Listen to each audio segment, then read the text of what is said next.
With folded hands, beseech the Buddhas of all directions to shine the light of Dharma for all Buddhas. With folded hands, beseech the Buddhas of all directions to shine the light of Dharma for all Buddhas. With folded hands, beseech the Buddhas of all directions to shine the light of Dharma for all Buddhas.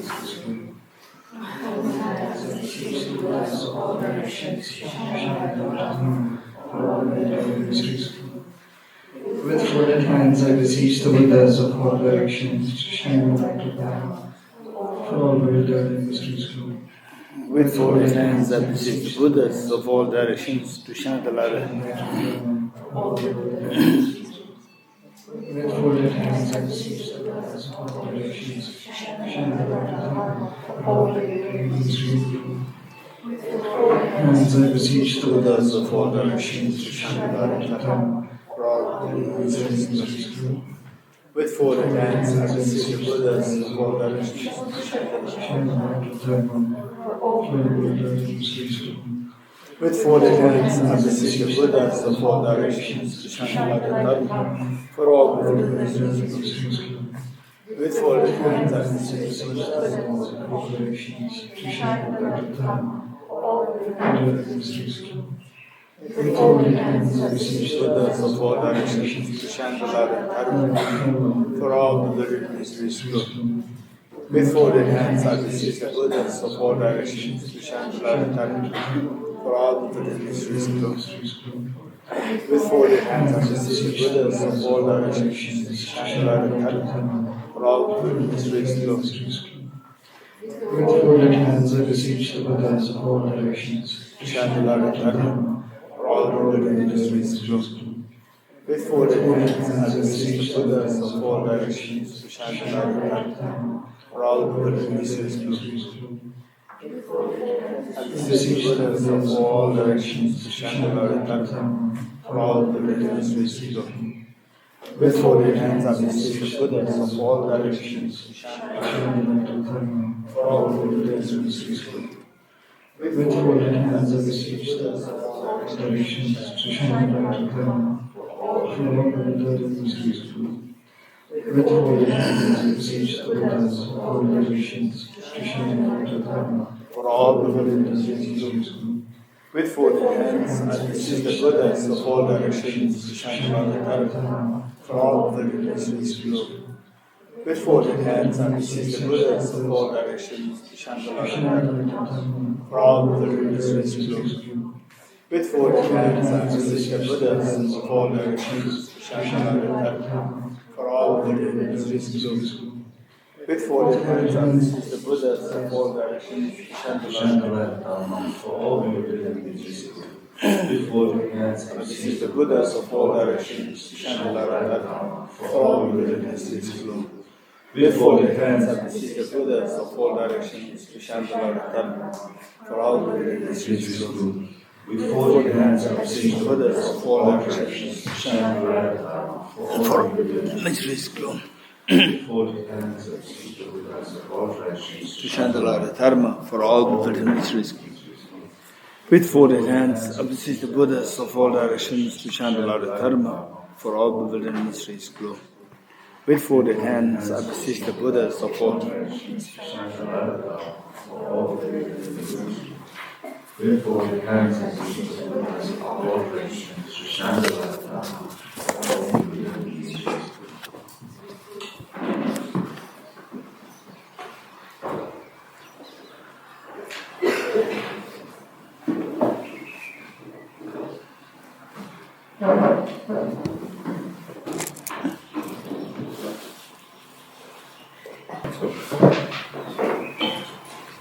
Okay, so let's take a few minutes to settle our bodies and minds and find your comfortable posture. Just make sure your back is straight. And then just find your breath wherever it is the strongest. Air coming in and out of your nostrils or the rise and fall of your belly. And with each out breath, just completely relax and let go.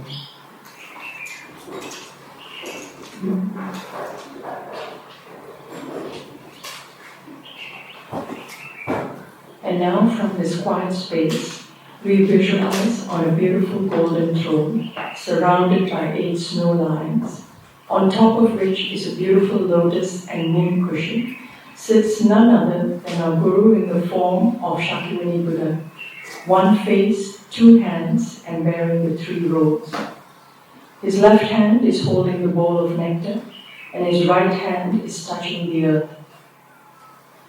And he's surrounded by all the Buddhas and Bodhisattvas of the 10 directions, all the 17 Nalanda masters, and all our teachers.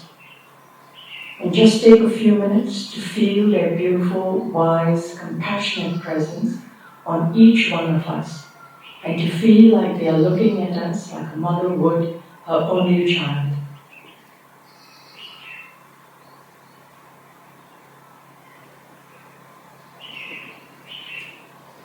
And now the bodhicitta field we visualize seated on either side of us is our parents, mother on the left and father on the right. Additionally, we are accompanied by all the other dear mother sentient beings, leaving none aside, and we are leading all of them in this practice. The purpose of this practice is to manifest the Buddha nature within us, which is the ultimate source of happiness, by removing the 2 mental obscurations of afflictive obscurations and cognitive obscurations. So keeping the refuge field, the bodhicitta field, and the purpose of the practice in our mind, we will recite the following verses while mentally invoking their profound meanings and associated experiences. So page 3.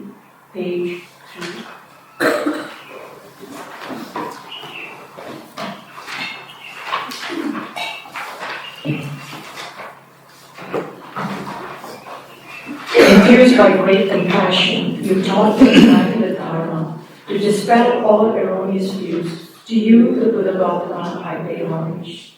Infused by great compassion, you taught the immaculate Dharma to dispel all erroneous views. To you, the Buddha Gautama, I pay homage. Infused by great compassion, you taught the immaculate Dharma to dispel all erroneous views. To you, the Buddha Gautama, I pay homage. Taking refuge in generating bodhicitta, first in English. I go for refuge until I am enlightened, to the Buddha, the Dharma, and the Sangha. By my accumulations of the practice of giving and so forth, may I become a Buddha to benefit all sentient beings. I go for refuge until I am enlightened, to the Buddha, the Dharma, and the Sangha. By my accumulations of the practice of giving and so forth, may I become a Buddha to benefit all sentient beings. I go for refuge until I am enlightened, to the Buddha, the Dharma, and the Sangha. By my accumulations of the practice of giving and so forth, may I become a Buddha to benefit all sentient beings. Sangye chodam sohi chodam la chanjo batu dami kyapsuchi gagi jinso gibe sonam ki rola pencher sangye druparsho.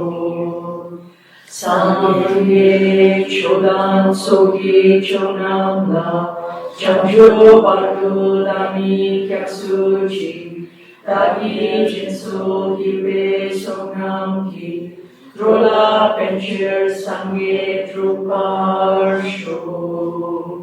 Sangye chodan sogi chokam la chanjo bardo dami kyapsuchi Dagi jinso gibe sonam ki drola pencher sangye druparsho. Independent origination, there is no ceasing, no arising, no annihilation, no permanence, no coming, no going, no separateness and no sameness. I prostrate to the consummate Buddha, the supreme among all teachers, the one who taught this peace, which is free of elaborations.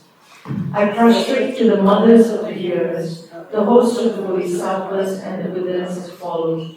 The knower of all which leads the hearers, seeking pacification to complete peace, the knower of paths which causes the bodhisattvas with altruism to help migrators to achieve the aims of the world, and omniscience, the thorough possession of which helps the Buddhas expound a variety of teachings endowed with complete aspects of subjects. The one who has transformed into the reliable guide, motivated by altruism to benefit sentient beings, the teacher, Sugata, and protector, to you I make prostrations. The one who has eliminated the web of conceptualizations and is endowed with the divine voice of the vast and the profound, who eternally shines forth the forever noble light rays, to you, the Buddha, I make prostrations. Inspired by wisdom and compassion, today in the Buddha's presence, I generate the mind of full awakening for the benefit of all sentient beings. The essence of the dependent origination mantra. Om Ye Dharma Hetu Prabhava Hetum Tesham Tathagato Yevata Tesham Chayo Nirodha Evam Vadi Mahashramanaye Swaha. Om Ye Dharma Hetu Prabhavam Hetum Tesham Tathagato Yevada Tesham Chayo Nirodha Evam Vadim Mahashramanaye Swaha.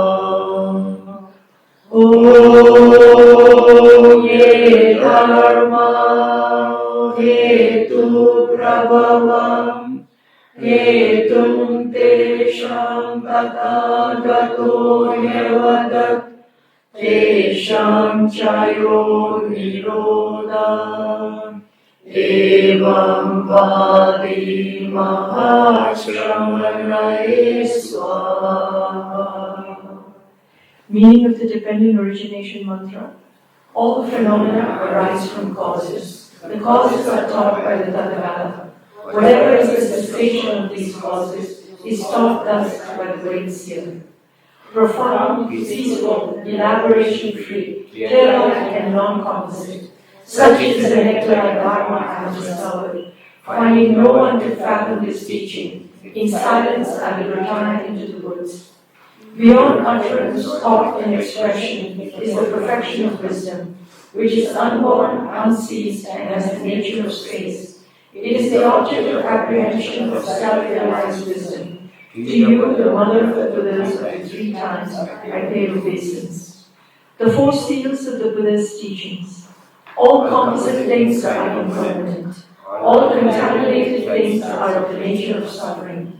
All phenomena are of the nature of emptiness and selflessness. Transcendent sorrow is absolute peace.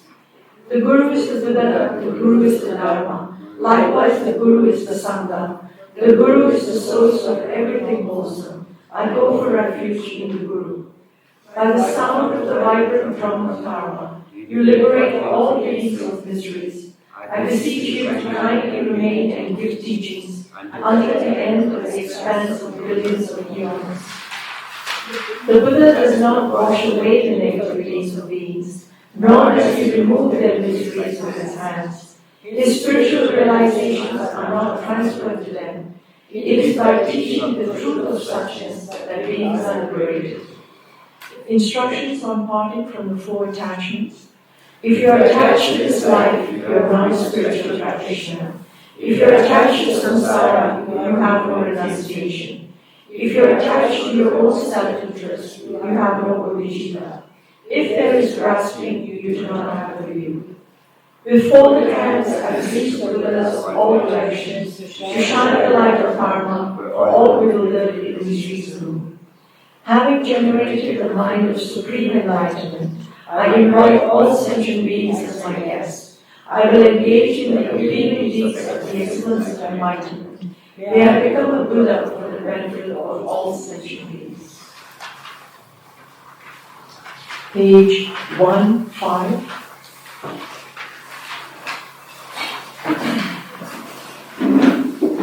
Grace to Shakyamuni Buddha.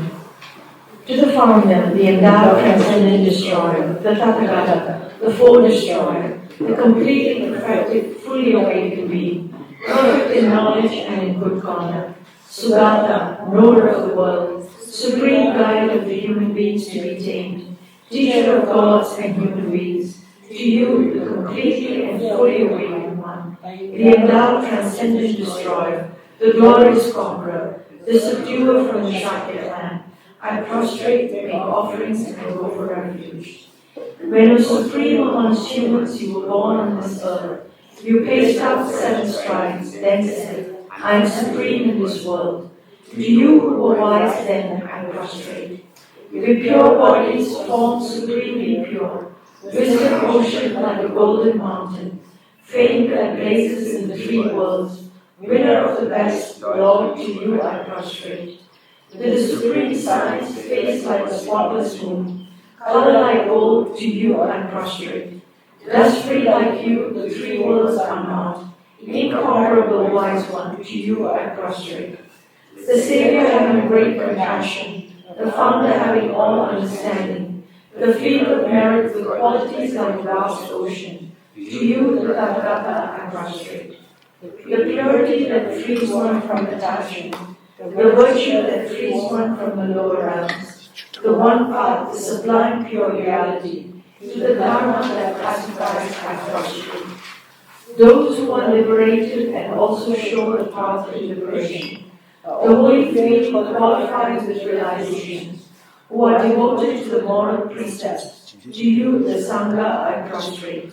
I prostrate to the Buddha, the chief of wise. I prostrate to the Dharma, the protector. I prostrate to the Sangha, the supreme one. To all three, I always prostrate with reverence. With extreme devotion do I always prostrate. To all who are worthy of prostrations. Through surrendering my bodies, numbering particles that constitute all realms. Do not commit any non-righteous actions. Perform only perfect virtuous actions. Subdue your mind thoroughly. This is the teaching of the Buddha. A star, a visual aberration, the flame of a lamp, an illusion, a drop of dew or a bubble, a dream, a flash of lightning, a cloud. See conditioned things as such. Through these merits may sentient beings attain the state of conditions, subdue the flow of force, and be delivered from samsara's ocean, perturbed by the waves of aging, sickness, and death.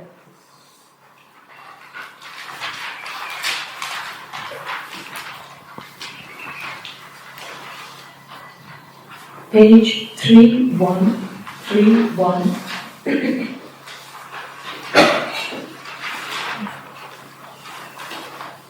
The Heart Sutra, the Perfection of Wisdom Sutra, in Sanskrit, Arya Bhagavati Prajna Paramita Hridaya Sutra, in Tibetan, Sharamimpo. I prostrate to the Arya Triple Gem.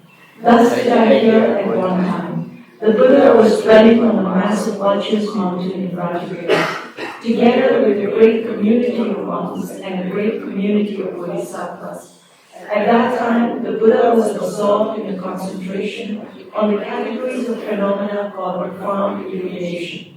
Also at that time, the Bodhisattva Mahasattva Arya Avalokiteshvara looked upon the very practice of the profound illumination of wisdom and beheld those 5 aggregates also as empty of inherent nature. Then through the power of the Buddha, the Venerable Shariputra said this to the Bodhisattva Mahasattva Arya Avalokiteshvara. How should any child of the lineage who wishes to practice the activity of the profound perfection of wisdom train? He said that, and the Bodhisattva Mahasattva Arya Avalokiteshvara said this to the Venerable Shariputra. Shariputra, any son of the lineage or daughter of the lineage who wishes to practice the activity of the profound perfection of wisdom should look upon it like this, correctly and repeatedly beholding those 5 aggregates also as empty of inherent nature. Form is empty, Emptiness is form. Emptiness is not other than form. Form is also not other than emptiness. In the same way, feelings, discrimination, compositional factors, and consciousness are empty.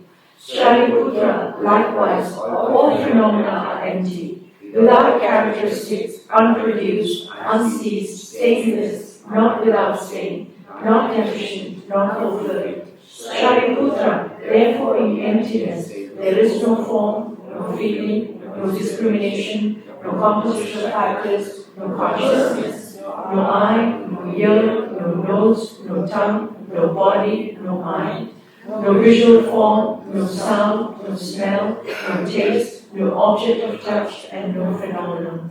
There is no I element and so on, up to and including no mind element, and no mental consciousness element.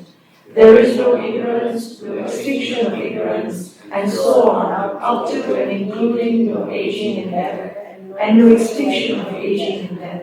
Similarly, there is no suffering, origination, cessation, and harm. There is no exalted wisdom, no attainment, and also no non-attainment. Shariputra, therefore, because there is no attainment, Bodhisattvas rely on and dwell in the perfection of wisdom, the mind without obscuration, and thus without fear. Having completely passed beyond error, they reach the end point of nirvana. All the Buddhas who dwell in the three times also manifestly completely awakened to unsurpassable, perfect, complete enlightenment in reliance on the perfection of wisdom. Therefore, the mantra of the perfection of wisdom, the mantra of great knowledge, the unsurpassed mantra, the mantra equal to the unequal, the mantra that thoroughly pacifies all suffering, should be known as truth since it is not false. The mantra of the perfection of wisdom is declared, Tayata Om Gate Gate Paragate Parasangate Bodhisattva. Shariputra, the Bodhisattva Mahasattva, should train in the profound perfection of wisdom like that. Then the Buddha arose from that concentration and commended the Bodhisattva Mahasattva, Arya Avalokiteshvara, saying, well said, son of the lineage. It is like that, it is like that. One should practice the profound perfection of wisdom, just as you have indicated. Even the Tathagatas rejoice. The Buddha having thus spoken, the Venerable Sharathatiputra, the Bodhisattva Mahasattva Arya Avalokiteshvara, those surrounding in their entirety, along with the world of gods, humans, asuras, and Gandharvas, were overjoyed and highly praised that spoken by the Buddha. This completes the Arya Bhagavati Prajnaparamita Hridaya Sutta. And now we recite the mantra 7 times. Teyata Om Gate Gate Aragate Parasangate Bodhiswaha.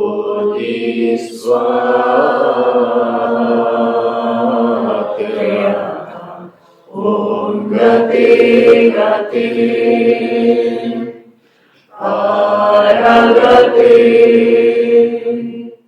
Parasangate Bodhiswaha.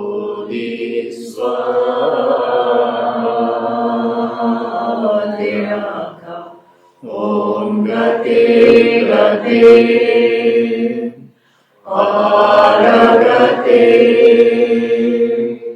Parasangate Bodhiswaha.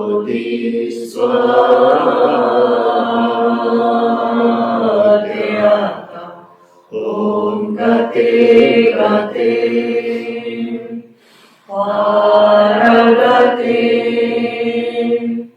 Parasangate Bodhiswaha.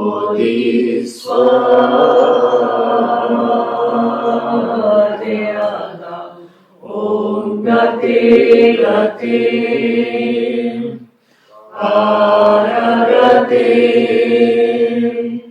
Parasangate Bodhiswaha.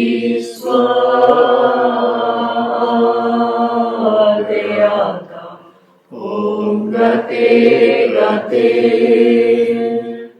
Paragate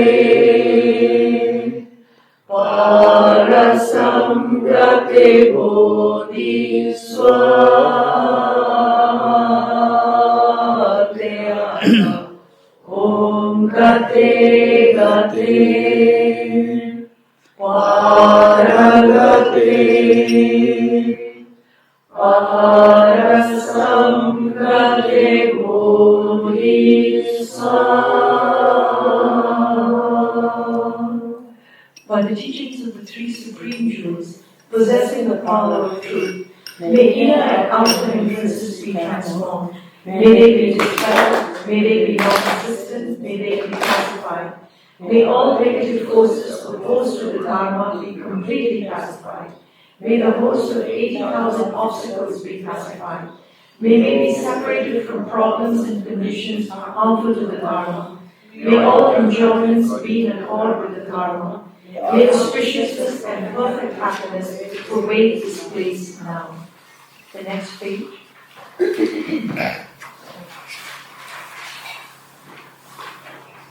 The 8 verses for training the mind by Geshe Lama. With a determination to achieve the highest aim for the benefit of all sentient beings, which surpasses even the wish-fulfilling gem, may I hold it dear at all times. Whenever I interact with someone, may I view myself as the lowest amongst all, and from the very depths of my heart, respectfully hold others as superior. In all my deeds, may I probe into my mind, and as soon as mental and emotional afflictions arise, as they endanger myself and others, may I strongly confront them and avert them. When I see beings of unpleasant character, and those oppressed by strong negativity and suffering, may I hold them dear, for they are rare to find, as if I have discovered a jeweled treasure. When others, out of jealousy, treat me wrongly with abuse, slander, and scorn, may I take upon myself the defeat and offer to others the victory. When someone whom I have helped, or in whom I have placed great hopes, mistreats me in extremely hurtful ways, may I regard them still as my precious teacher. In brief, may I offer benefit and joy to all my mothers, both directly and indirectly. May I quietly take upon myself all hurts and pains of my mothers. May all this remain undefiled by the stains of the 8 mundane concerns, and may I, recognizing all things as illusions, devoid of clinging, be released from bondage. Lama Tsongkhapa's Lamrim dedication prayer, verse 1. From my 2 collections vast as space that I have amassed from working with effort at this practice for a great length of time, may I become the chief leading Buddha for all those whose mind's wisdom eye is blinded by ignorance.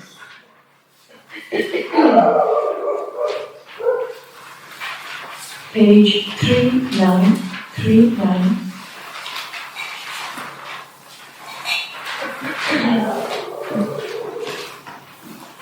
Excerpt 7. The 7-limb practice, excerpt from the King of Prayers, the extraordinary aspiration of the practice of Samantabhadra.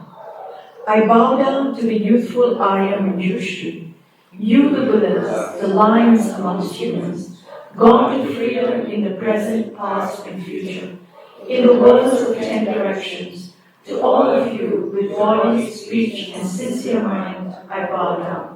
With the energy of aspiration for the Bodhisattva way, with a sense of deep respect, and with as many bodies as atoms of the world, to all you Buddhas visualized as real, I bow down. On every particle are Buddhas numberless as particles, each amidst a host of Bodhisattvas, and I am confident the sphere of all phenomena is entirely filled with Buddhas in this way. With infinite oceans of praise for you, and oceans of sound from the aspects of my voice, I sing the breathtaking excellence of the Buddhas, and celebrate all of you Sudhamas. Beautiful flowers and regal gardens, sweet music, scented oils, and parasols, sparkling lights, and sublime incense. I offer to you victorious ones, Buddha, fine dress and fragrant perfumes, sandalwood powder heaped high as Mount Meru, all wondrous offerings in spectacular array. I offer to you victorious ones, with transcendent offerings fearless and vast, with profound admiration for all the Buddhas, with strength of conviction in the Bodhisattva way, I offer and bow down to all victorious ones. Every harmful action I have done, with my body, speech, and mind, overwhelmed by attachment, anger, and ignorance, all these I openly lay bare before you. I lift up my heart and rejoice in all the merit of the Buddhas and Bodhisattvas in 10 directions, of solitary realizers, hearers still training, and those beyond, and of all ordinary beings. You who are the bright lights of worlds in 10 directions, who have attained the Buddha's omniscience through the stages of awakening, all who are my guides, please turn the supreme wheel of Dharma. With arms together, I earnestly request, you who may actualize Parinirvana, please stay with us for eons numberless as atoms of the world, for the happiness and well-being of all wanderers in samsara. Whatever slight merit I may have accumulated, by making prostrations, offering, and confessing, rejoicing and requesting that the Buddha stay and teach, I now dedicate all this for the full awakening of all beings. Next page, the short mandala offering. First in English, followed by Tibetan. This ground, anointed with perfume, strewn with flowers, that glow with Mount Meru, the four continents, the sun and moon, I imagine this as a Buddha field and offer it. May all sentient beings enjoy this pure land.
May I be blessed that my mind is directed towards the Dharma.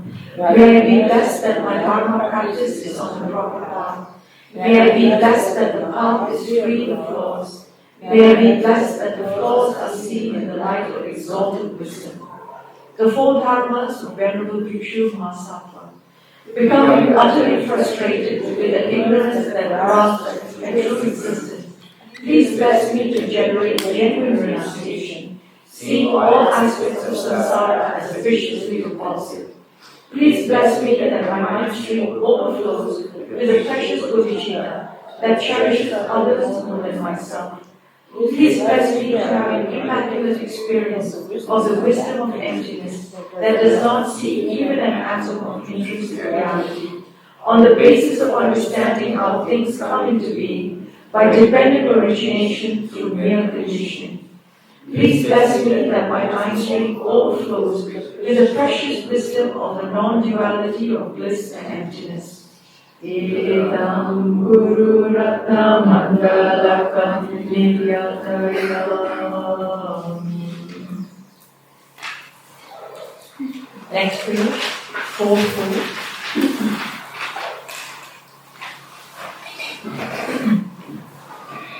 The foundation of all good qualities by Lama Tsongkhapa.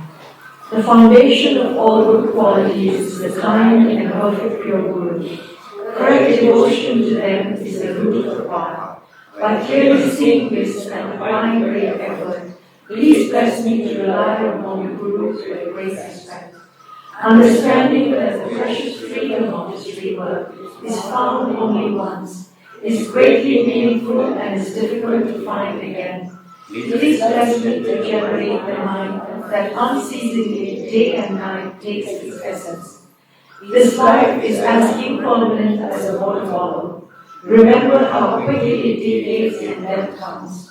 After death, just like a shadow follows the body, the results of virtuous and non-virtuous karmas follow. Finding firm and definite conviction in this, please bless me always to be careful, to abandon even the slightest negativity, and accomplish all virtuous deeds.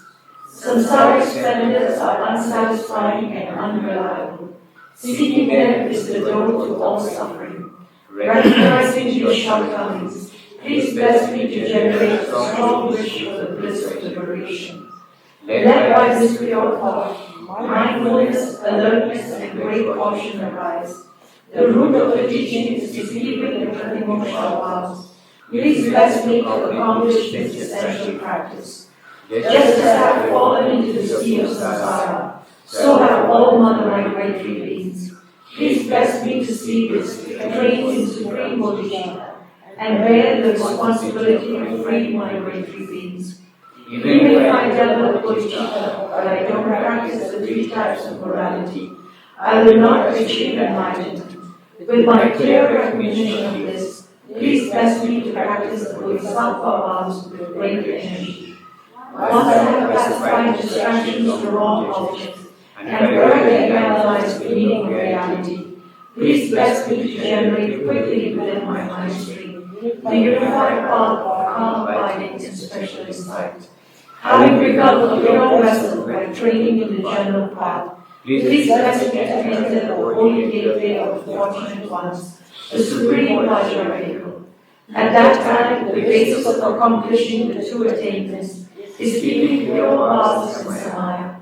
As I have become firmly convinced of this, please bless me to protect these vows and pledges like my life. Then, having realized the importance of the 2 stages, the essence of Vajrayana, by practicing with great energy, never giving up for 4 sessions, please bless me to realize the teachings of the Holy Guru.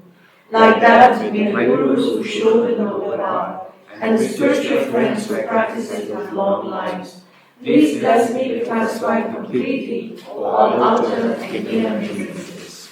In all my lives, never separated from perfect Gurus, may I enjoy their magnificent path. By completing the qualities of the stages and paths, may I quickly attain to the state of Vajradhara. So we recite the meaning of the Sema verse, followed by the Sema verse. You are Avalokiteshvara, great treasure of the non-referential compassion, and Manjushri, master of flawless wisdom, as well as Vajrapani, destroyer of hosts of demons without exception. Tsongkhapa, crown jewel of sages of the land of snow, Rosantrapa, at your feet and in prostration.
You are the Lokeshwara, great treasure of non-referential compassion, and Renunciation, master of flawless wisdom, as well as Vajrapani, destroyer of hosts of demons without exception. Somkapa, crown jewel of the sages of the land of snow, Rosan Trapa, at your feet I make prostrations.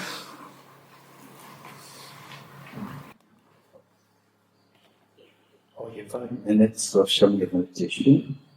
So what you're doing is generating the consummate mind of yoga. 5 minutes.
Okay, next,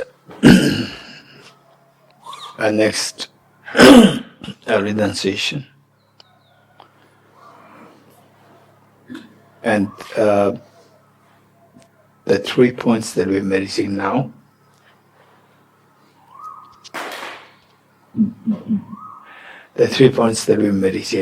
renunciation, bodhicitta, wisdom of emptiness, they all fall under the category of analytical meditation. So here the mind should be very active, proactive. Well, of course, the reactivity must be stopped, but the proactivity must be encouraged.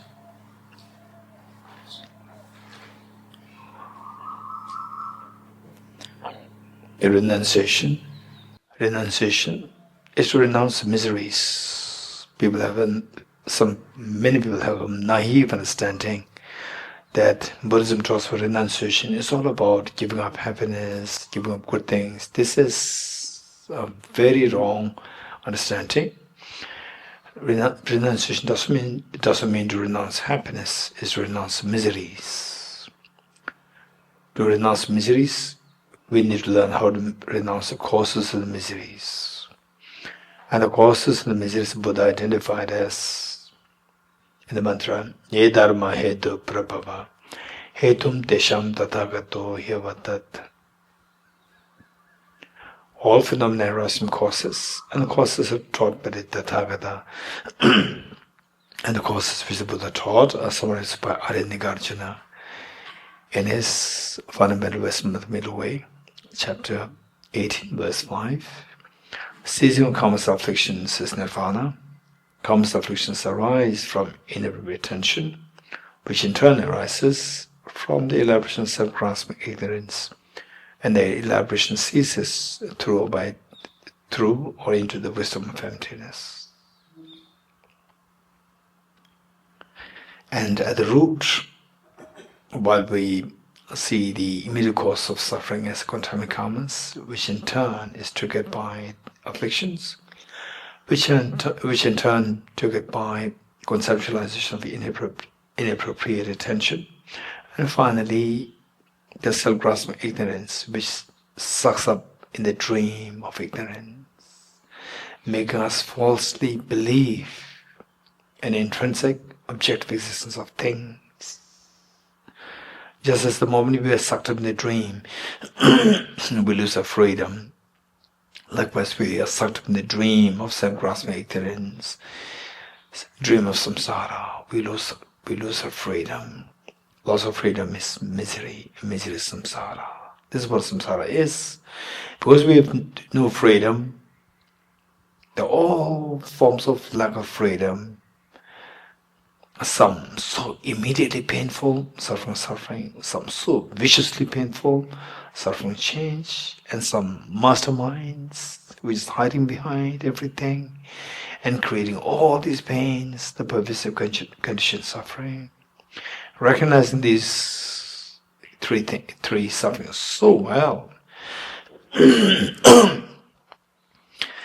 we need to look at the root to exterminate all these pains. And the root the Buddha identified as self-grasping ignorance. To reach to that level of the recognition, understanding, the Buddha taught the lower levels or the grosser levels of the ignorance, and then finally the subtlest one. Misconceiving impermanent phenomena as permanent, misconceiving miseries as happiness, misconceiving impure things as pure, and misconceiving what is selfless natures of selfhood. To counteract these four levels of ignorance, the Buddha taught for essentials, the four seals, and the fourth of which is the resultant state of the experience to counteract the four levels of ignorance. The first, all composite things impermanent. And composite things connoting anything which is composed of material directional parts or temporal parts. Anything which constitutes of these two parts should necessarily be impermanent in nature. And impermanence, there are two kinds: gross impermanence and subtle impermanence. Gross impermanence is so important for us to contemplate on the gross impermanence.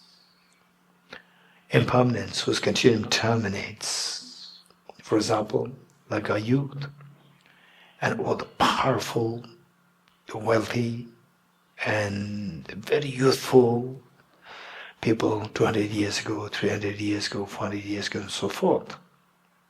They're all gone. Some, they thought that they've accomplished everything, and they left. Some, they thought that I'm nobody, they left. Somebody, they're in the pursuit of so much expectation for a career. Some in the pursuit, notice them, disappear. And now, all in all are gone. It's not that we are fortunate, they are unfortunate. It's a matter of time, 200 years down the line in the future.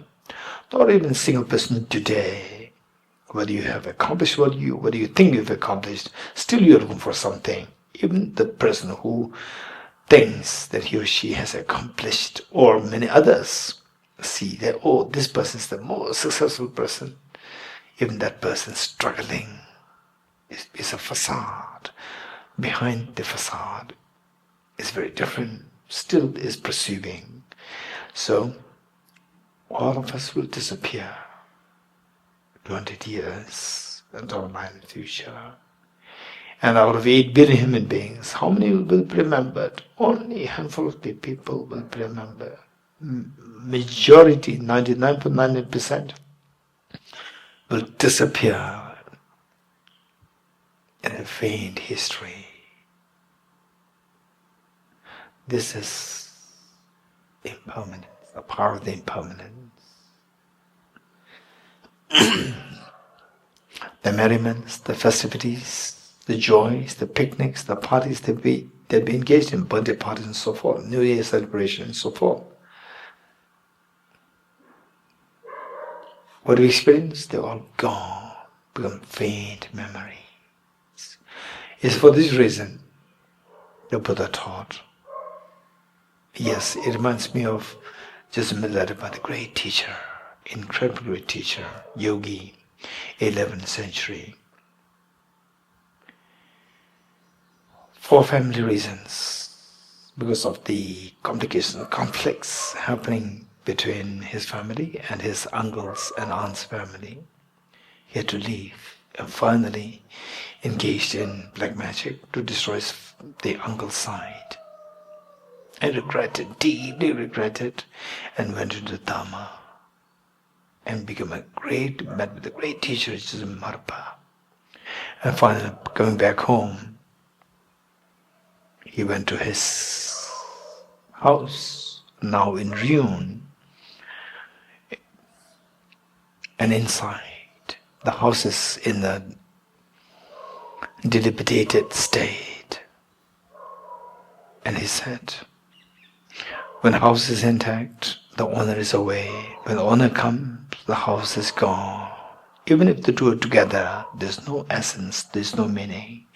Better it is for this person, for this owner, to leave for a Dharma practice.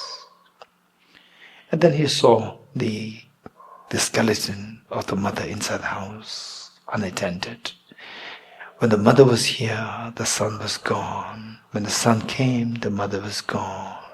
Even if the two were together, there's no meaning and purpose. Better it is for me to leave for Dharma practice. Then he said, when the sister was here, the brother was gone. When the brother came, the sister was gone. Even if the two were together, there's no meaning. Better it is for me to leave for Dharma practice. And finally, even the scriptures, the whole volume of scripture was there, and it was being the water, leakage of the water, it damaged the scripture. When the scripture was here, the honor was gone. When the honor came, the scripture was damaged. Even if the two were together, there's no meaning. But it is for me to go to practice the Dharma. So this is impermanence, which this great teacher taught us.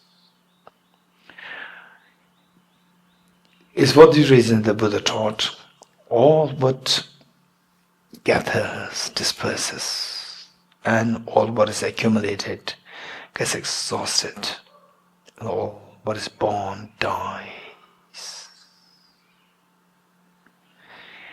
If you may feel a little low, in fact, this is taking us to the ground reality. With this ground reality, then you can grow in a spiritual journey to cleanse some out of mental defilements, and then actually it's like a surgery to stop, to remove the tumor, and all the pains of samsara stop altogether. Yes, this is very powerful. But keep in mind that the change that we see on the gross level is possible only if the change is happening on the subtler level. The change you receive within a span of 5 years, 10 years, 20 years, 30 years, 40 years is possible only if the change is happening on the yearly basis, monthly basis, weekly basis, daily basis, hourly basis, minute by minute basis, second by second basis, millisecond by millisecond basis. Which means that all the change that you see around, all kinds of phenomena, they should necessarily be undergoing the change on the millisecond level. It's subtler than that.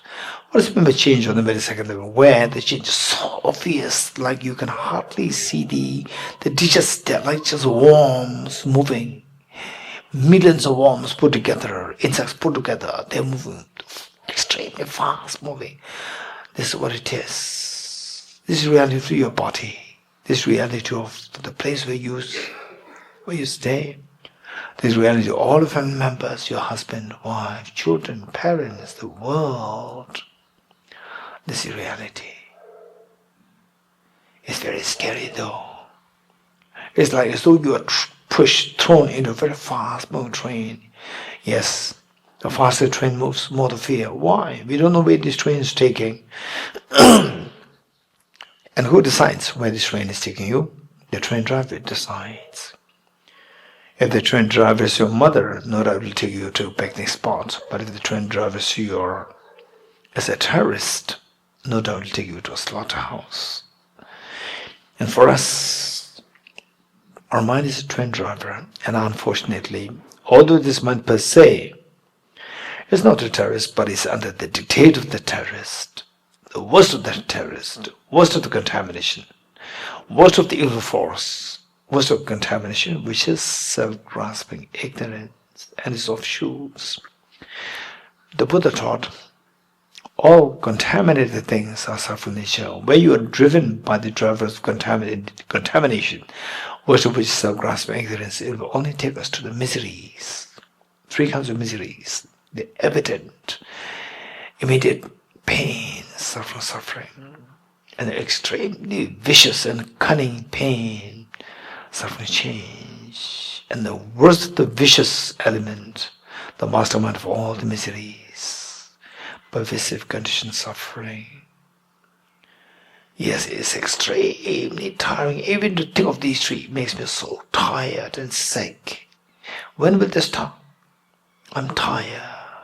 One moment of such misery is good enough to nullify all the past moments of merriments, festivities, birthday parties, the marriage ceremonies, weddings, and so it's all just so hollow, meaningless, in the face of one reality of the miseries.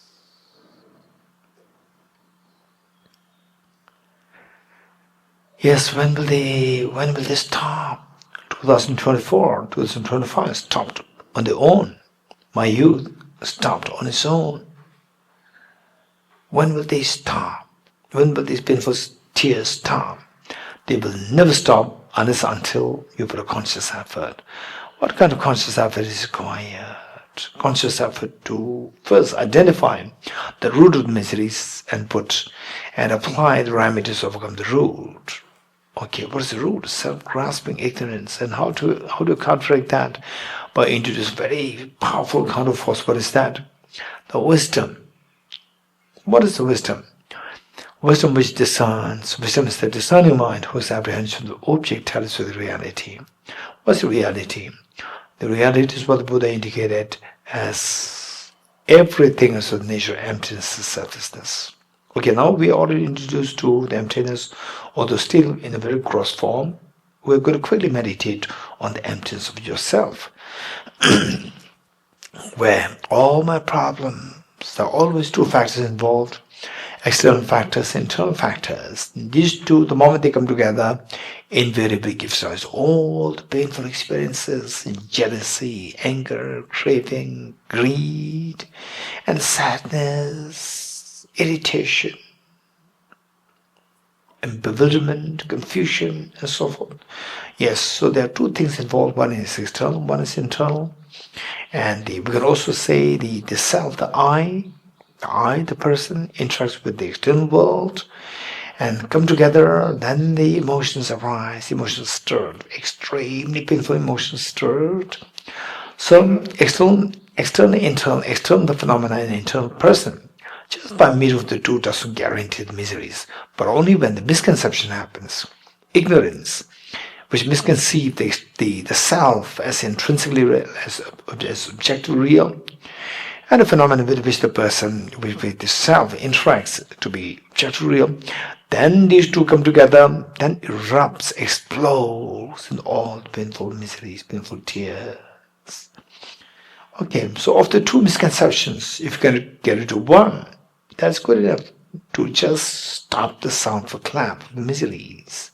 So today, and of course later on, the more we engage in removing the misconception of the self as well as the phenomena, both sides would be very, very effective. So today we'll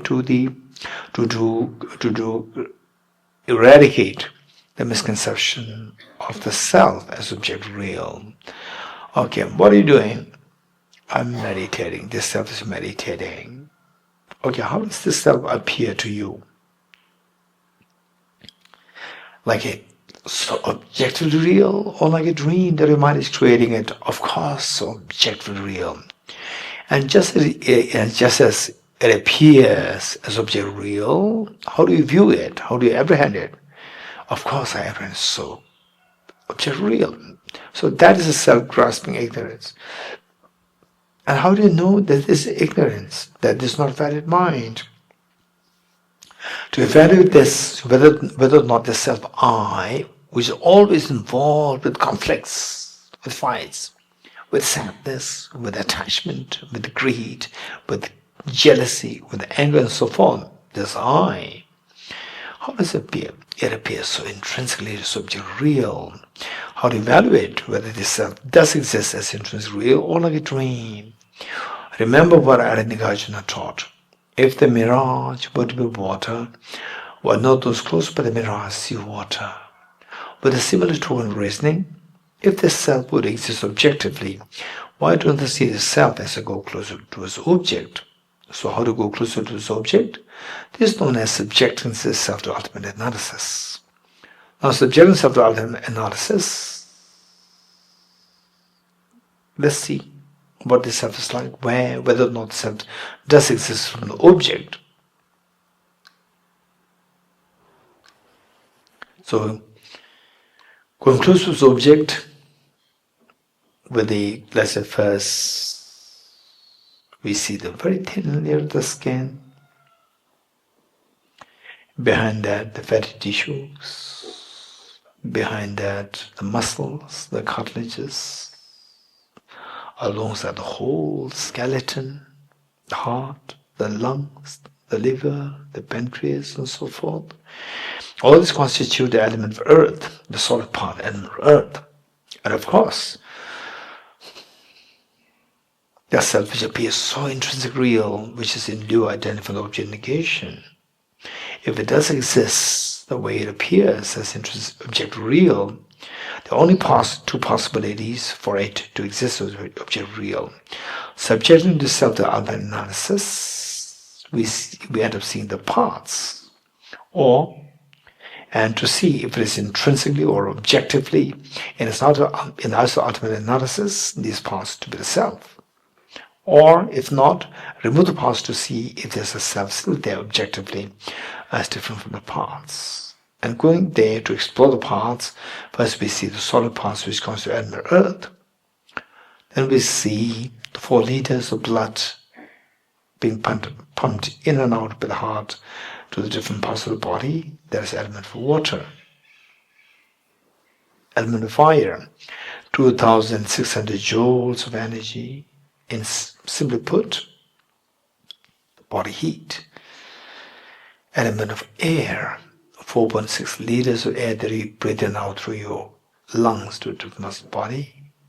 Element of space, 99.99% of your body is space. Element of consciousness. The mind, and of course this mind is not the self. It's not as subjectively as the self. Why not? I'm a male, I'm a non-male, I'm a female, I'm a non-female. But this mind does not have the gender. Gender is posited purely based on the body. And also that people can see me from distance, but people cannot see my mind. So therefore this mind is also not this objectively as the self. Now you have to come too close to the object to see the 6 elements as the parts of this person. Tell me, which of the 6 elements is to be identified as the self, the person? None. If you're very sure of this, you've understood the essential of the third essential of understanding, the emptiness of the objects being one with its parts. Now, if these 6 elements are not they're not the objectively as one with the self, then just see if there's something that is different from these 6 elements. Remove the 6 elements. What is that?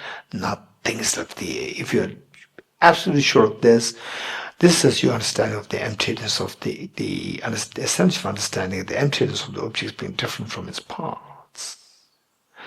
Okay, now tell me the conclusion. Where is the self as object real? No way. I've come too close to the object, the way the Aranyagarbhuna taught. If the mirage were to be water, one not those close to the mirage see water. Come too close to the object, coming too close to the mirage. There's nothing in this water. What you conclude is that what I earlier saw was just a pure subjective appearance as a mirage.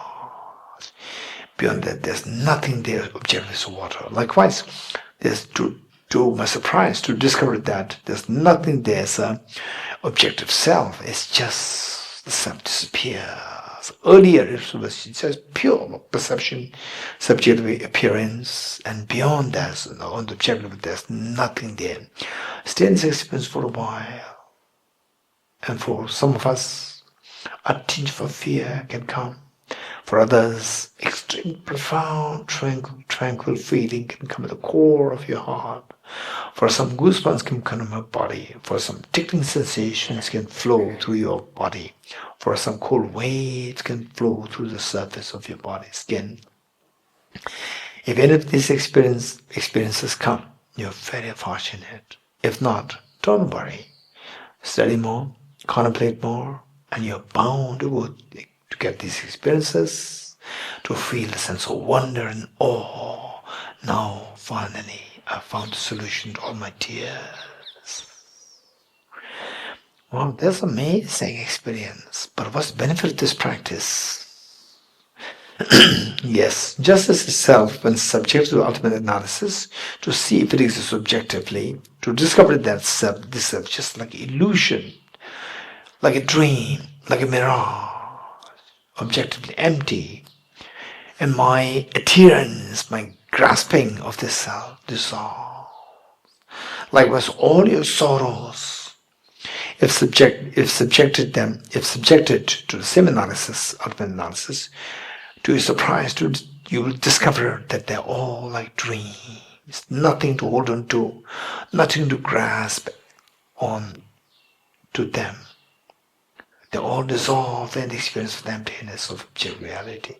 Stay in this experience of the emptiness of reality where all your sorrows dissolve, sadness, agitation, anger, attachment, this sickness, aging, death, all this dissolve. And what just gives you important to pull, they all dissolve. To discover that it's just like illusion, to a dismay, they are not really there. I was being deceived by the perception of these as object real. Or in short, in this experience of emptiness, all the sorrows are transcended. This is what the Buddha indicated as the resultant state, the fourth seal. Transcending sorrow is absolute peace. Stay in this experience for a while. Wow, that's amazing. So precious.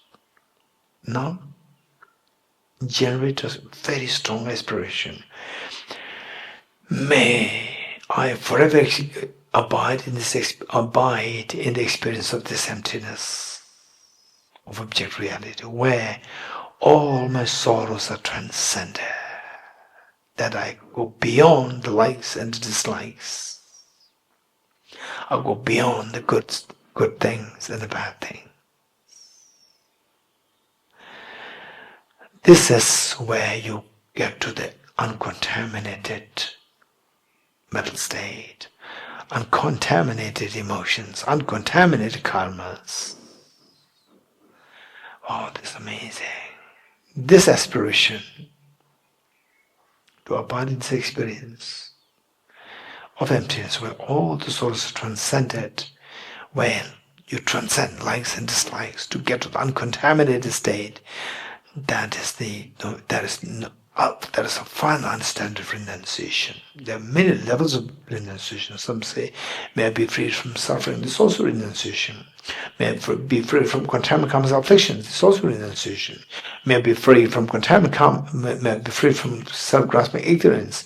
This is also renunciation. But the most subtle understanding of renunciation is, may I forever experience this emptiness, where all my sorrows are transcended, and I transcend the bounds of good and bad to get to the uncontaminated level.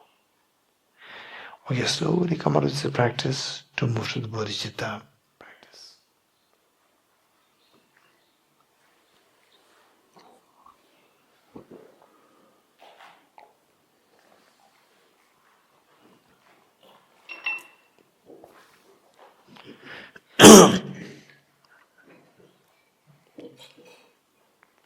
Okay, ready? Bodhicitta.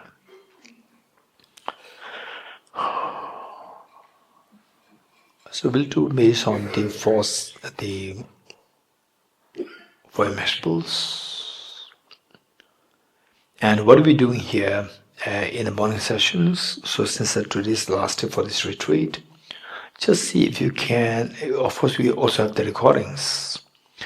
And going back home,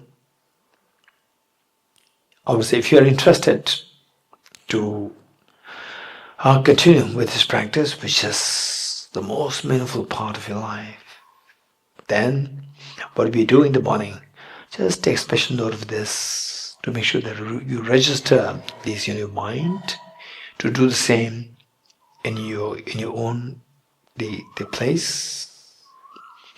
And some before, oftentimes it can be like, so we are taking about like 1.5 hours. So if you do it on your own, it may be like 45 minutes. Okay.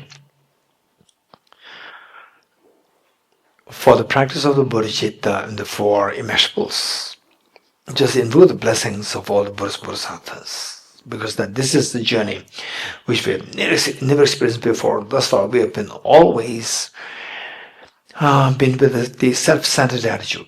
There's always been there in the facade of our protection, in the facade of our best of our friends. And in reality, opposite of self-centered attitude is other cherishing. Bodhicitta, we never experienced that.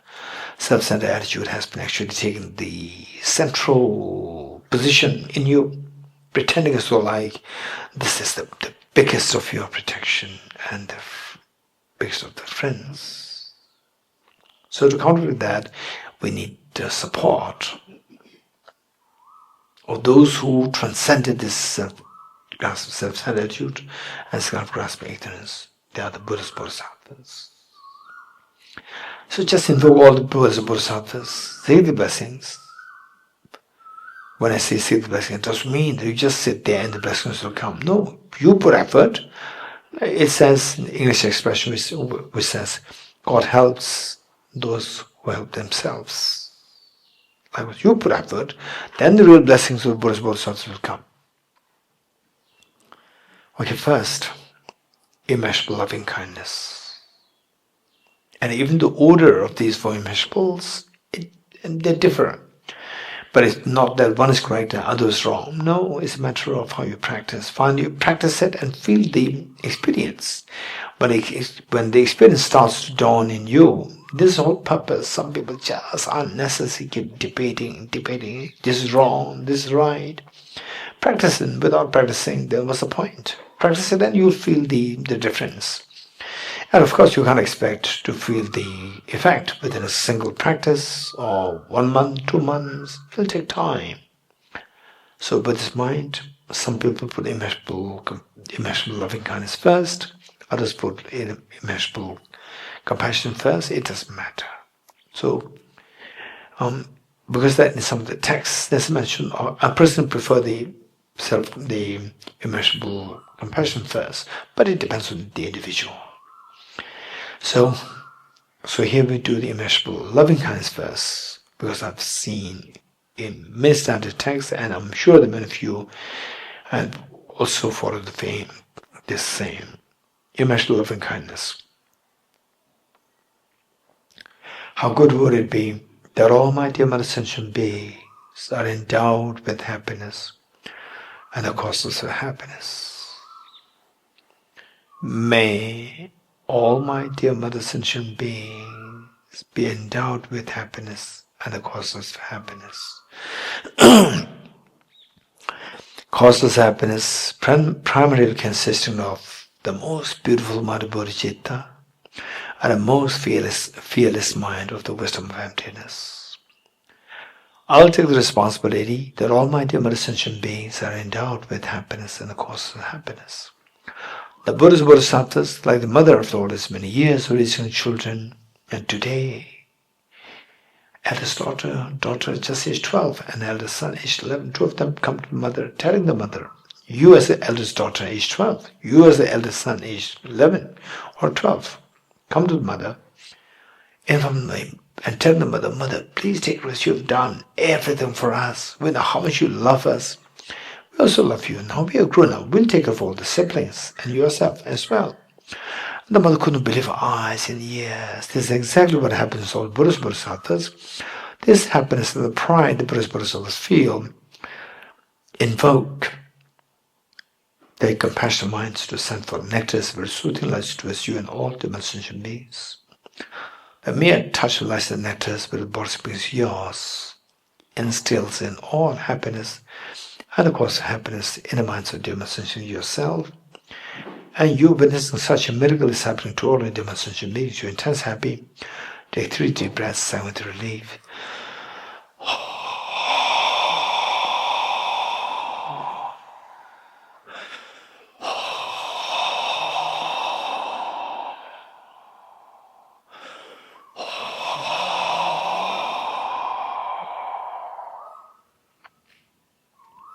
Immeasurable compassion. How good would it be that all my dear Mother Sentient beings are freed from suffering and the cause of suffering. Cause of suffering primarily consisting of self-grasping ignorance and self-centered attitude. Combined together, giving rise to all the gross offshoots in the form of inappropriate attention, afflictions, and contempt karmas. May all my dear Mother Sentient beings be freed from suffering and the causes of suffering. I'll take the responsibility that all my dear Mother Sentient beings are freed from suffering and the causes of suffering. The Buddhas and Bodhisattvas witnessing that you're making such a courageous commitment, the intense happiness proud of you, this pride and happiness invoke their compassionate minds to send forth nectars of soothing lights towards you and all the sentient beings. The mere touch of lust and nectars with the body space yours, washes of all the miseries and cause miseries from you and all demon sentient beings. And you witnessing such miracles happening to all the demon sentient beings, you're intensely happy. Take 3 deep breaths, sign with relief.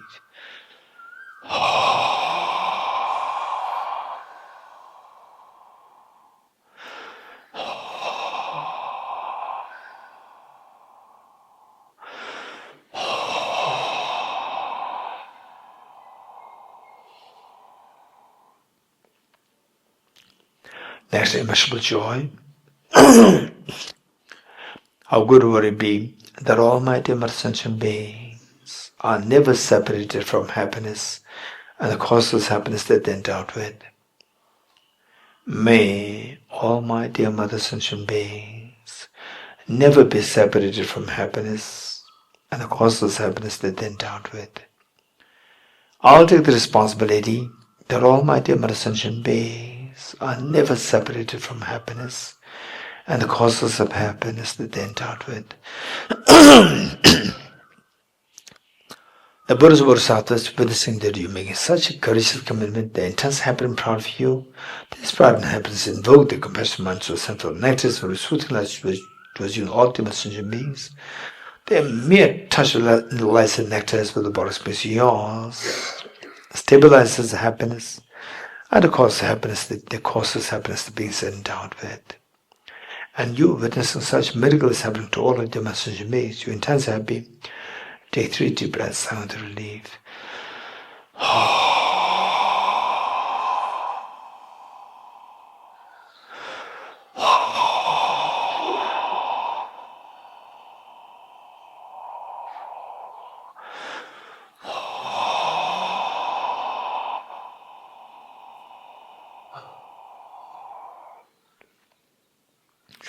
Next, immeasurable equanimity. How good would it be that all my dear mother sentient beings are freed from the biased attitude of excessive attachment to some and aversion towards others. Instead, abide in the great state of equanimity, embracing all other dear mother sentient beings equally, leaving them aside. May all my dear mother sentient beings be freed from the biased attitude of excessive attachment towards some and aversion towards others. I will take the responsibility that all my dear mother sentient beings are freed from the biased attitude of excessive attachment towards some and aversion towards others. The Buddha's Bodhisattvas, witnessing that you making such courageous commitment, the intense happiness and proud of you. This pride and happiness invoke their compassionate mind through central nectars of soothing lights towards you and all the mother sentient beings. The mere touch of lights and nectars with the body space yours frees the beings from the biased attitude of excessive attachment to some and aversion towards others. Instead, making them abide in the great state of equanimity, embracing all other dear mother sentient beings equally, leaving none aside. And you witnessing such a miracle is happening to all the dear mother sentient beings, you're intensely happy. Take 3 deep breaths.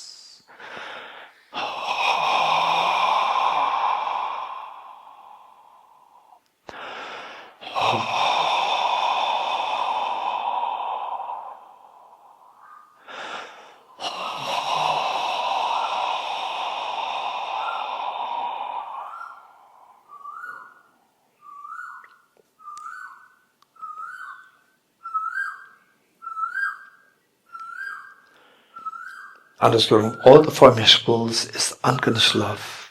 I'll abide in say unconditional love for a while. The most beautiful mind. Imagine that you are looking in the eyes of each of the beings with so much love, affection, embrace, and care, to the extent that each one of them feels themselves as so special in your eyes. With this mind, with folded hands, let us make a Buddhist commitment 3 times together, wholeheartedly. May I become Buddha for the benefit of all my dear Mother sentient beings. May I become Buddha for the benefit of all my dear Mother sentient beings. May I become Buddha for the benefit of all my dear Mother sentient beings. This is the most beautiful mind that can possibly exist in the universe. If we can just feel a fraction of this on the experience level, it just dissolves all the barriers, all the stress, anxiety, anguish within you. And mind just feels such expansiveness of the peace and ease. This is the most beautiful mind. It's amazing. Wow, that you've made such courageous commitment to become Buddha for the benefit of sentient beings. But remember, no matter how much you squeeze a handful of sand, no oil comes out. Yes, I know that. I'm not like a handful of sand. I have a Buddha energy in me. I'm like a handful of sunflower seeds, squeezed in which oil does come out. If this were the case, how come that is not manifested? That this Buddha energy is not manifested since time immemorial till today. Yes, you're right. It's not because that I'm being deceived by the true demons till today. Since time immemorial till today, I'm being deceived by the true demons, self-grasping ignorance, self-centered, always coming in the facade of the best of my friends, best of protections. And today, with this retreat, I'm disillusioned by these two demons. I'm so lucky to discover that these are the two vicious, the factors which attract only miseries, always coming in the facade of my friends and stepping me from the back. What are we going to do? I'm going to exterminate these two, but it's also a very powerful remedy. What is that remedy? The wisdom of emptiness, the non-dual wisdom of the emptiness of the Arya Bodhisattvas. What is that like? Okay, let's quickly retrieve the experience of emptiness, which we meditated, emptiness of the self, emptiness of the person, which we meditated as the third of the four seals. Okay, think of yourself, what are you doing? I'm meditating. And how does this person who you identify as I appear to you? As so object real, not like a dream. And we apprehend it this way. This is known as self-grasping ignorance. Okay, how do you know that this ignorance is not a vanished mind? Remember what Arya taught. If the mirage would be water, one of those close by the mirage see water. With a similar token of reasoning, if the self who identifies I would exist objectively, is so objectified, solidified, well-defined, independent of the mind, why not I see this self as I go closer to this person, to this object. Okay, now let's go closer, which is known as subjecting this person to ultimate analysis. Subjecting the person who I identify as I, subjecting this person to the ultimate analysis, we just end up seeing the thin of the skin and all the solid parts as element of earth, element of water, the blood, element of fire, the body heat, element of air, the air that we breathe in and out, element of space, and element of consciousness. Okay, now in the ultimate analysis, if at all there's something there, just the 6 elements, tell me, which of the 6 elements is to be seen as intrinsically one with this objectiveness, one with this self? Okay, given that, if the self does exist objectively, there are only 2 possibilities. Either it should be intrinsically or objectively one with its parts, or objectively different from its parts. So the first possibility, objective 1, which of the 6 elements should be found as intrinsic objectively as a self? None. If you're sure of this, you understood the third essential of understanding, the emptiness of objects being intrinsically one with its parts. If not one, say that it's intrinsically different from its parts. Remove 6 elements, what do you find? Nothing's left there. If you're sure of this, you understood the fourth essential understanding, the emptiness of objects being intrinsically different from its parts. Okay. Now from the object, both the possibilities for this self to exist objectively are ruled out. Now where is this objective self? No way to be discussed, no way to be discovered, no way. I discovered that it's not there objectively. This is known as emptiness of objectivity of this self is the objectivity of the self. This is a very profound concept. We're so lucky, so fortunate. Otherwise, the low Buddhist schools and non-Buddhists, they all talk about some intrinsic nature, some intrinsic self, intrinsic time, intrinsic particles, and so forth. Where you believe in intrinsic existence, your mind latches onto this. This is a loss of freedom. Wow, that's amazing. That's amazing. Now imagine that you come out of this practice, again this self comes back. Go back to the ultimate analysis, again it disappears to discover it is empty of object reality. Again come out of this practice, again it appears to the conventional analysis. So it is empty in the eyes of ultimate analysis, which means it is ultimately empty. It appears to the conventional analysis, it means it is a conventional truth. Wow, this is union, harmony, the non-duality of the two truths. Amazing, so precious. Again go back to the meditation in the eyes of ultimate analysis to discover this self is empty of object reality. Slowly transform this wisdom of emptiness into a spotless, clean, thumb-size white vajra, vertically sitting on the moon disk at the heart. Okay, now you're so fortunate you have the moon, which is the conventional bodhicitta, the aspiration to become Buddha for the benefit of sentient beings. This will get into the extremely self-centered attitude. And the Vajra is symbolic of the ultimate bodhicitta, the non-dual wisdom of the Arya Bodhisattvas. This will get into the extreme, the two, both affliction, both the defilements, afflictive obscurations and the cognitive obscurations, thereby guaranteeing that all your painful tears will be stopped and that it happens will expand to infinity. Wow, that's amazing. Yes, that's truly amazing. But remember, your parents are suffering, your children are suffering, all the demons and humans are suffering. Generate very strong compassion for them. This compassion invokes the Vajramuni at your heart to multiply infinite number of times and share oneself with Vajramuni at the heart of your mother, oneself with your father at his heart, oneself with each one of our members and children, one of each of the beings here in Tosamle, human beings, animals, insects, herbivores, god and goddess spirits, likewise each of the beings in our own country, in the entire world, in the massive oceans, the trillions of creatures in the oceans, they get the share of Vajramoon from you. And all these trillions of creatures in the wilderness, they got the share of Vajramoon from you.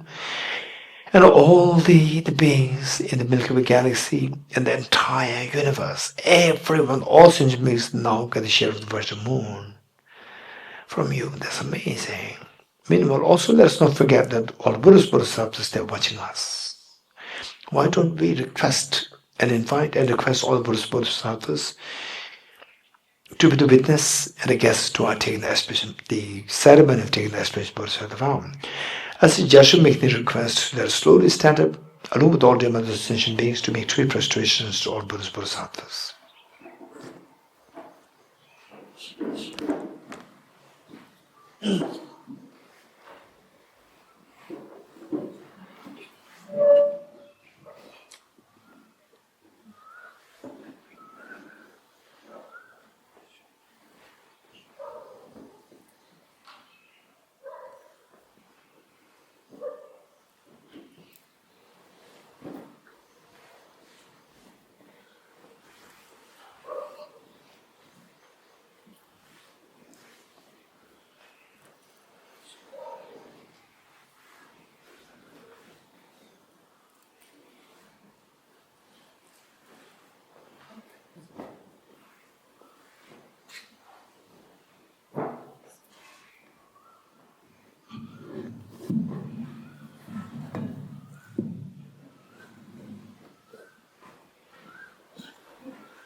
Okay, see if you can sit on your right knees.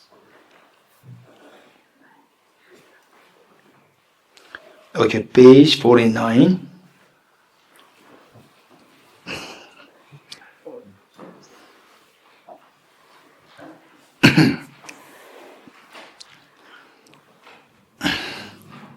Okay, given that this is the last day for this retreat, I'm going to just refresh the contemplation of what we've done when we recite the 4 verses. Okay, so it has been very, very meritorious. It's all because of this Tosamling Nunnery Institute. Venerable Samula, who so courageously established this nunnery, and many hands involved to help support her.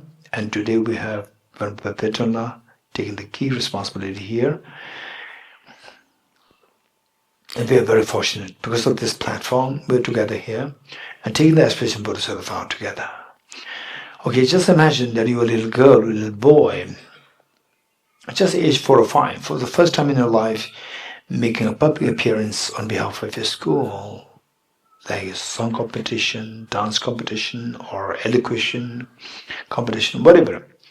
For the first time that you making public appearance on behalf of the school, and your parents are so proud of you, and just imagine how much they love you. They just leave behind whatever they have to do that today to join the audience, waving their hands to you, saying that we are here, we are so proud of you, and you also feel so supported. And this is exactly what all Buddhist Bodhisattvas are doing today. As you requested, they just make sure that they are here to pay full attention to what you're doing.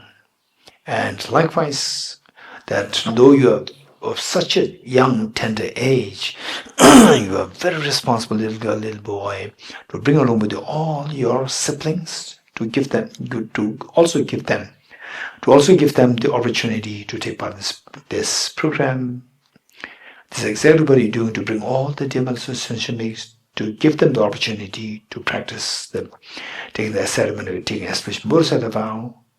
This is amazing. So with this mind, your 2 parents and all of your members, your children, all dear mothers and sensations, they are with you. And the first verse, I'm going to explain this, that, okay, meanwhile, if you start to feel the pain on your knees or back, whatever, please feel comfortable, sit in whatever position is more comfortable to you. The first verse. The journey that we would undertake is the journey of awakening the hidden treasure within us, so that all the painful tears of samsara will be stopped altogether, and that your ease and fulfillment expands to infinity. For that matter, this is the journey of awakening your mind, in Sanskrit, attaining Buddhahood. So, given that this is the most important journey, and at the same time we have never undertaken this thus far, we need the support of somebody. Guide, support. And the greatest of the guidance and support that we can think of in this entire universe are the Triple Gem. So the first line says, I go for refuge to the Triple Gem, the Buddha, Dhamma and Sangha. And the journey involves the road. And if the road is blocked by the fallen trees and the boulders and so forth, you cannot undertake the journey with the landslide and so forth. So the road is none other than your own mind. Your mind must be freed of the mental defilements, anger, excessive anger, attachment, negative karmas and so forth. Okay, how to remove that? The best way is by confessing the negativity. Second line says, I confess the negativities individually. Okay, now the road is clear, but if the car does not have the inner fuel, again you cannot undertake the journey. The car is none other than your own mind, and this mind must have the inner fuel of the merits accumulation, the virtues. How do you accumulate so much of virtue within a short span of time? The Buddha taught the rejoicing in the virtues of others, rejoicing in the virtues of anybody, someone who engages in the charity work, teaching others and so forth. Like for example, the Christians, they're so good in charity work, and like the Hindu, the family values, and the Muslims, the integrity. Not all the wherever the communities, there's the integrity there. Likewise, all the religious followers, they have their own values. Just rejoice in all these things. It says rejoice in the virtues of all the beings, and like the Sikhism, the dana, the generosity is just amazing. So third line says, I rejoice in the virtues of all the beings. Okay, now the road is clear, and the car is in the fuel. What kind of journey I'm going to undertake? I'm going to undertake the journey to awaken my hidden treasure. The last line says, I'll hold the precious Buddhahood in my heart. Okay, let's say these three verses together wholeheartedly by trying to invoking the experience as much as possible. And the Buddhas, Bodhisattvas, they're watching us as you've invited. And all the dear Masters and Shamans are joining us the way you so kindly brought them with you together. I go for refuge to the Triple Gem. I confess the negativities individually. I rejoice in the virtues of all the beings. I hold the precious Buddhahood in my heart. I go for refuge and am enlightened to the Buddha, the Dharma, the Supreme Sangha. I generate the mind of bodhicitta to resolutely accomplish the aims of others myself. Having generated the mind of supreme enlightenment, I invite all sentient beings to be my guests, and shall engage the appealing desire accidents of enlightenment, may I become Buddha to benefit all sentient beings. I go for refuge to the Triple Gem. I confess the negativities individually. I rejoice in the virtues of all the beings. I hold the precious Buddhahood in my heart. I go for refuge and am enlightened to the Buddha, the Dharma, the Supreme Sangha. I generate the mind of bodhicitta to resolutely accomplish the aims of others myself.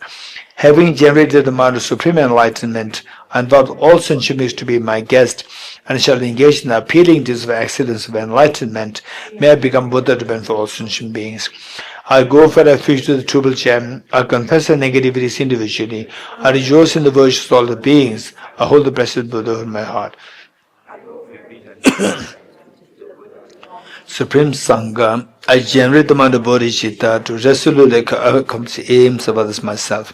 Having generated the mind of supreme enlightenment, I invite all sentient beings to be my guests, and shall engage in the appealing deeds of accidents of enlightenment, may I become Buddha to benefit all sentient beings. Okay, the next two lines start by invoking the blessings of the Gurus, Buddhas, and Bodhisattvas to pay heed to you. And the first verse says, in the history of the humanity, is there somebody who succeeded in this journey? Yes, 2,500 years ago, there was a Prince Siddhartha. He succeeded in journey. Even after 2,500 years, how many billions and trillions innocent beings have benefited by this Prince Siddhartha having attained enlightenment? Human beings, insects, hungry, helping, so forth. How many have benefited? For example, like one person learning for compassion from the Buddha, making sure that is being mindful not to drain the hot water in the sink directly. Because of this, making the water cool and then drain it. All these, the worms, the creatures, worms, millions and billions and trillions are saved just by being mindful with the compassion, not to drain hot water in the burning water in the thing directly. So look how many creatures and beings have benefited by one Prince Siddhartha, one prince who attained full awakening. So if this is what he succeeded, how did he succeed? This question. For him, by creating two factors. The first factor is the factor of creating a very powerful motivation, the motivation to become full awakened, motivation to become Buddha, motivation to unravel the hidden treasure. And then having generated this bodhicitta, of the motivation of the bodhicitta, then he actually engaged in practices to materialize this aspiration of the bodhicitta, engaged in the 6 practices of Bodhisattva paths, like 6 perfections, and 4 perfections, making 10. If this is how he succeeded, I will also follow his footsteps by invoking his blessings to request him to be the guide to my, the reliable guide by following his footsteps. First, generating very strong motivation bodhicitta, and second factor, to materialize this aspiration bodhicitta, I will also engage in the bodhisattva paths, like the 6 perfections, the 10 perfections. Okay, this is what I'm going to say wholeheartedly. And do the third repetition, imagine that you have received the aspiration bodhisattva vow. And who's entitled to take this aspiration bodhisattva vow? Is somebody, anybody, whatever religion that you're following, whatever gender, no difference. As long as you want to, you appreciate not harming others, you appreciate helping others, make the commitment from today onwards, I'll try my best not to harm others, and I'll try my best to be of some service and benefit to others. If this much you can commit to yourself, you are entitled to take this aspiration bodhisattva vow. Okay, together, imagine all beings are joining us, all Buddhas, Bodhisattvas, they're watching us. Gurus, Buddhas and Bodhisattvas, please pay heed to me. Just as previous Buddhas have generated the mind of bodhicitta, and just as they successfully dwell in the Bodhisattva practices, likewise for the benefit of all sentient beings, I will generate the mind of bodhicitta, and likewise shall too successfully dwell in the Bodhisattva practices. Gurus, Buddhas and Bodhisattvas, please pay heed to me. Just previous Buddhas have generated the mind of bodhicitta, and just as they successfully dwell in the Bodhisattva practices, likewise for the benefit of all sentient beings, I will generate the mind of bodhicitta, and likewise shall too successfully dwell in the Bodhisattva practices. Gurus, Buddhas and Bodhisattvas, please pay heed to me. Just as previous Buddhas have generated the mind of bodhicitta, and just as they successfully dwell in the Bodhisattva practices, likewise for the benefit of all sentient beings, I will generate the mind of bodhicitta, and likewise shall too successfully dwell in the Bodhisattva practices. Feel the joy of having received the aspiration bodhisattva vow. Feel the joy. And repeat these 3 times together after me. Om Sarva Yoga Chitam Upatayami. Om Sarva Yoga Chitam Upatayami. Om Sarva Yoga Chitam Upatayami. Om Surade Samayastam Ho Siddha Vajrayata Sukham. Om Surade Samayastam Ho Siddha Vajrayata Sukham. Om Surade Samayastam Ho Siddha Vajrayata Sukham. The Buddhist Bodhisattvas, they are so proud of you today, like the mother after all these many years of raising children, and the school principal always during the parent-teacher meeting, there's a complaint, hear a complaint about the little daughter, little son, always hear, so tired of listening to the complaint from the school principal and school teachers. And today again she saw the school principal escorted by the other teachers coming to the mother. Again, what kind of complaint? No, we came here to congratulate you. This is what school principal said. Why? What for? Your son, your daughter, 2 of them are appointed as the best students of the school for this year. The mother couldn't believe her eyes and ears. It was such a day, big day for her to hear for the first time something good about her 2 children. So this is exactly what happens to all Buddhist Bodhisattvas. They're so happy to see what you're doing today. All these innumerable times, while they only wish they would shun the non-virtues, will shun the negative karmas, afflictions, ignorance, so forth, so that we will be freed from all the painful tears. On the contrary, we always chase after these negativities, driven by self-grasping ignorance, self-centered attitude, and we always are inflicted by the acute agonizing pains. On the Buddhist Bodhisattvas, they only wish that since time immemorial till today, the only wish that we embrace virtues, spiritual wisdom, emptiness, so that we each one can experience the bounties of happiness. But on contrary, you shun the virtues and you always remain deprived of the happiness. And today what you did is something which made them so happy and proud. This happiness, pride, invokes the Vajra moon in the full-fledged form to multiply infinite number of times. Like a rain shower, they descend to merge with the one that you visualize in your heart, thereby become non-dual, blessed, and stabilized. Likewise, all the replicas of worship from the Buddhas, Bodhisattvas, like Renunciation, they descend to merge with one.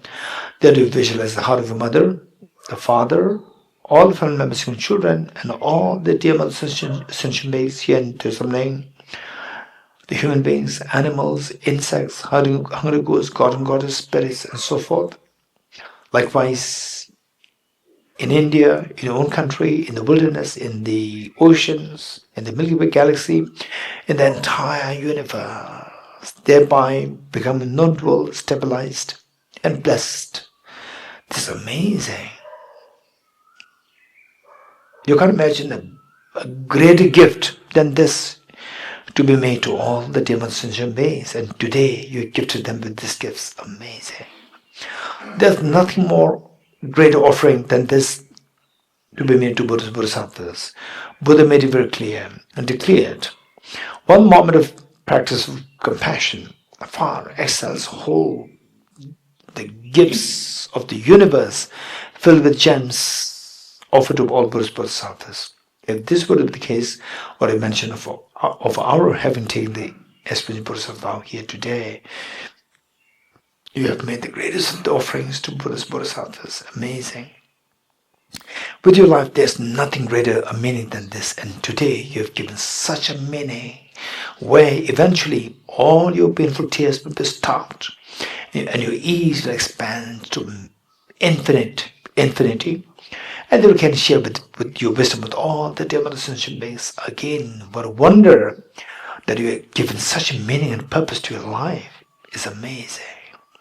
All these three wonders happening because of the blessings of all Buddhas, Bodhisattvas. As a gesture of thanking them, let's slowly stand up along with all dear mother sentient beings to make three prostrations to all Buddhas, Bodhisattvas.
Okay, please take your seats comfortably.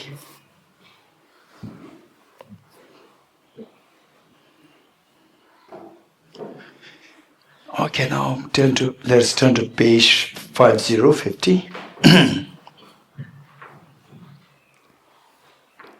The last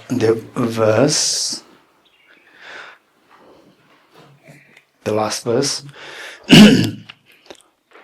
Okay, so today we'll take this opportunity that in future, whether or not we can take part in such retreats, we're not too sure.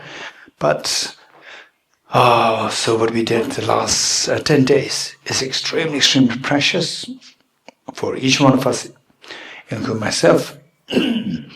So let us make a wholehearted prayer that till enlightenment may always forever keep meeting with these teachings, that I be guided by the Buddhas, Bodhisattvas, particularly Buddha Shakyamuni and His Holiness, and that I be able to uphold the teachings of the two Bodhicittas, that I meet with the practice of this. I actually, the wholeheartedly practice this two Bodhicittas. Okay, together.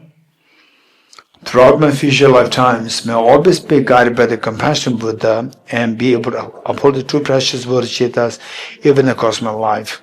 Throughout my future lifetimes, may I always be guided by the compassionate Buddha and be able to uphold the two precious Bodhicittas even across my life.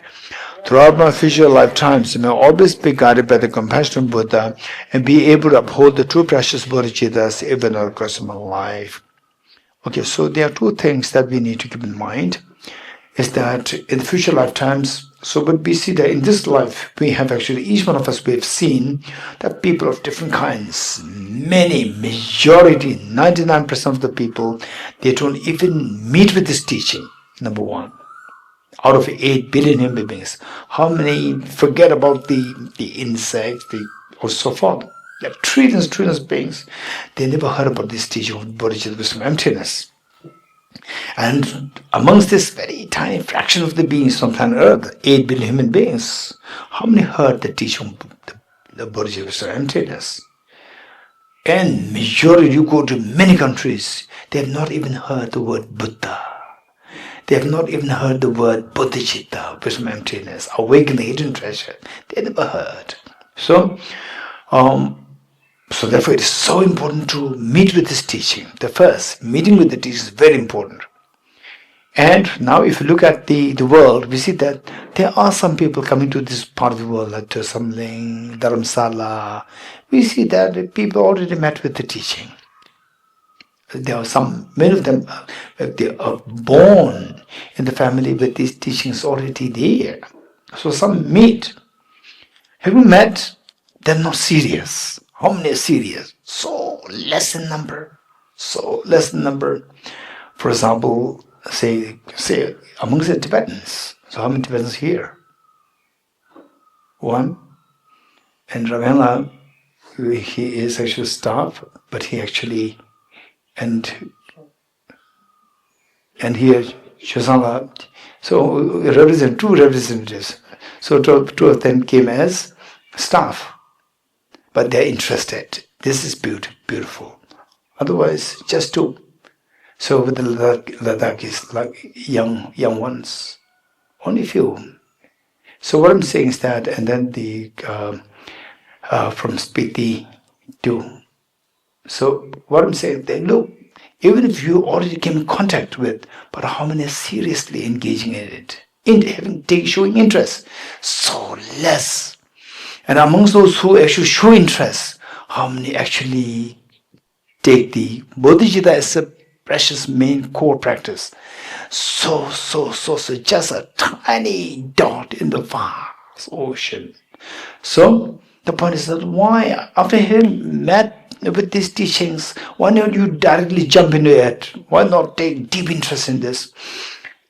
Meeting, you require merit. Once met, then to fully delve into this, you require another merit. You require any other factor to make it happen. So these two require the first. What we did right now, the verse that we said is to be connected. Once you're connected, to seriously engage into it, these are verses. Because then, once you're connected, for example, like how many of you when you were a little girl, or even nowadays, you just smell something, or taste something, or hear something, the past memories come back. How many had that experience? So this is because during childhood, so this sound, for example, this cuckoo sound, and a very beautiful time with your mom, with your dad. So these are connected. And then suddenly when you hear this cuckoo sound, in Delhi you don't hear this. Suddenly after many years you hear this, and the past beautiful moments are retrieved. So this is connected. So now, if the word bodhicitta and the joy, these two connected, in the future lifetimes you hear about the bodhicitta, instantly this joy will be retrieved. When the joy comes, you go in search of that. This is how you dive into it wholeheartedly. So this is the benefit. Okay. So the following verses, in order for you to, for us to be very seriously delving into the practice of the bodhicitta in the future lifetimes after meeting with the Dharma. For example, to be very honest, the Rajeshi here, look, how serious he is. All these many years, recent, so serious there for him. Dharma is ultimate. So these are the things, what's happening. And then just imagine that you have very good health, and then and then your mind is always after this, meet with the correct teaching, you can just grow like this so fast. And then finally, what is the purpose? Purpose is to awaken the hidden treasure, where you stop all painful tears and then your happiness expands to infinite. This is a purpose. Okay. So let's say this together. In order to further increase this bodhicitta from now on, those with discernment who have lucidly seized and awakened mind of bodhicitta in this way should highly praise in the following manner. Today my life has borne fruit. Having well obtained this human existence, I've been born in the family of the Buddha and now am one of Buddha's children. Thus whatever actions I do from now on must be in accord with the family. Never shall its disgrace or pollute this noble and unsullied race. Just like a blind man describing a jewel in the Hebrew rubbish, likewise by some coincidence, an awakened mind has been born within me. It is the supreme ambrosia that overcomes the sovereignty of death. It is the inexhaustible treasure that eliminates all poverty in the world. It is the supreme medicine that quells the world's disease. It is a tree that shelters all beings wandering and tied on the path of conditioned existence. It is your universal bridge that leads to freedom from unhappy states of birth. It is the dawning moon of the mind that dispels the torment of disturbing conceptions. It is a great sun that finally removes the mixed ignorance of the world. It is the quintessence of butter from the churn of the middle of Dharma. For all those girls traveling on the path of conditioned existence who wish to experience the abundance of happiness, this will satisfy them with joy and actually place them in the supreme bliss. Today, in the presence of all the protectors, I invite the world to be my guests at a festival of temporary and ultimate delight. May gods, demigods enjoy but joyful. Okay. Dedication prayer, page 55. In the land encircled by snow mountains, you are the source of happiness. All-powerful Cherry say Tenzin Gyatso, previously entered samsara ends. Just as the brave Manjushri and Samantabhata too realize things they as are, also I dedicate all these merits in the best way that I may follow the perfect example. I dedicate all these rules of virtue with the dedication praised as the best by all the Buddhas who appeared in 3 times, so that I might perform the noble Bodhisattva's deeds. I dedicate the merit thus gathered towards the realization of the deeds and the prayers of Buddhas and Bodhisattvas so 3 times, and to the upholding of the doctrine, scripture, and insight. May I in all lives, through the force of this merit, never separate from the 4 wheels of the Mahayana vehicle, and accomplish all the stages of the path, renunciation, bodhicitta, perfect will, the 2 stages. Having dispelled all in and out obstacles and downfalls, such as poverty, despair, oppression, cruelty, epidemics, and natural disasters due to environmental degradation, may all beings forever enjoy the glory of peace and happiness. Inspired by wisdom and compassion, today in the Buddha's presence, I generate the mind of full awakening for the benefit of all sentient beings. May I spend day and night carefully reflecting by what means can enhance this teaching achieved by the Supreme Savior through strenuous efforts over countless eons. From my 2 collections, vast space that have amassed from working with effort in this practice for a great length of time, may I become the chief leading Buddha for all those whose minds, wisdom, eyes blinded by ignorance. Tagya tujya shagya so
Krishna, for some reason, with a special lunch today.